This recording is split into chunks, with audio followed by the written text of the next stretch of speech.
যেহেতু বজাৰলৈ গৈছিলে, বজাৰৰ পৰা ইমানেই ধুনীয়াকৈ পলু আনিছে নহয়। আৰু পলুখিনি কিন্তু আপুনি একো কৰিব নালাগে দেই।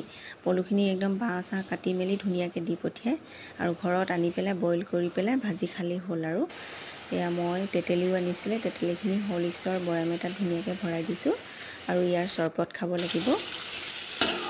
তেতেলী চৰবত খাই খুবেই ভাল লাগে আৰু মাছৰ টেঙাৰ লগতো খাই ভাল লাগে। সেইকাৰণে মই অকণমান তেতেলী আনিবলৈ কৈছিলোঁ। তেতেলী যিহেতু আগৰখিনি শেষ হৈ গ'ল।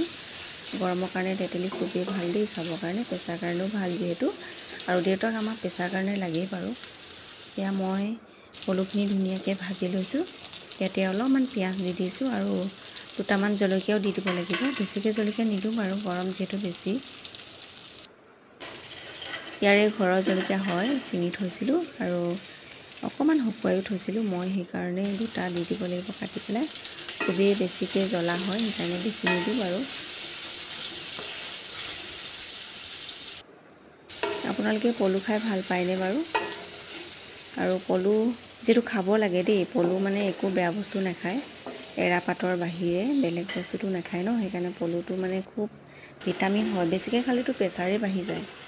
আৰু এইফালে মই চেংমৰা আৰু ঢেকীয়া ভাজিছোঁ। ঘৰৰে চেংমৰা পালোঁ বাৰীত, এতিয়া মই ভাজি দিবলৈ লৈছোঁ। আৰু যিহেতু পলু দুটামানো ইয়াতে দিলে খুবেই ভাল লাগে খাই পেলাই, মোৰ কাৰণে পলু দুটামান মই দি দিছোঁ। আৰু এক্সট্ৰাকৈ যিহেতু ভাজিছোঁৱেই, সেইকাৰণে ইমানো দিয়া নাই, মোৰ নিজৰ কাৰণেহে দিছোঁ। আৰু এইফালে চাহ খাবৰ কাৰণে কঁঠাল আৰু লাল চাহ একাপ মই বাহিৰতে বহি পেলাই খাওঁ বুলি লৈছোঁ। যিহেতু ভাজি বনাই মেলি ৰেডি কৰি আহিলোঁ, ইমানেই গৰম উঠিছে, মই ধুনীয়াকৈ বহি মেলি এতিয়া কঁঠালৰ আৰু চাহৰ জুতি লৈ লওঁ বুলি লৈছোঁ দেই। আপোনালোকে কঁঠাল খালেনে বাৰু?